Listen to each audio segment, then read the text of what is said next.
La Unió Esportiva Vic ha sumat un punt aquest dimecres al camp del Lleida Esportiu, l'últim classificat de la tercera federació i rival directíssim pels biguetans a la lluita per la salvació. El partit era clau pels dos conjunts empatats a punts a la cua de la taula. El primer avís va ser dels lleidatans amb bona resposta d'Agustín Mora. Martínez va provar-ho a l'àrea local, però el seu llançament no es va enroscar i va sortir molt desviat. Els lleidatans van reclamar un possible penal de Gil Bertrana que l'àrbitre no va assenyalar.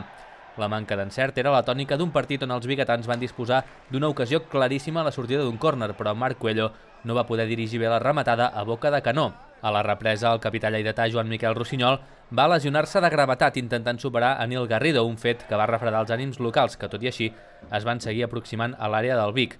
Els biguetans patien en defensa, però el Lleida no era capaç de finalitzar amb encert les ocasions més clares del partit. Al minut 70, els locals es van quedar amb 10 jugadors per l'expulsió de Viladegut després d'una entrada duríssima sobre Alberto Salamanca. El Vic, però, no va aprofitar ni la falta ni la superioritat numèrica.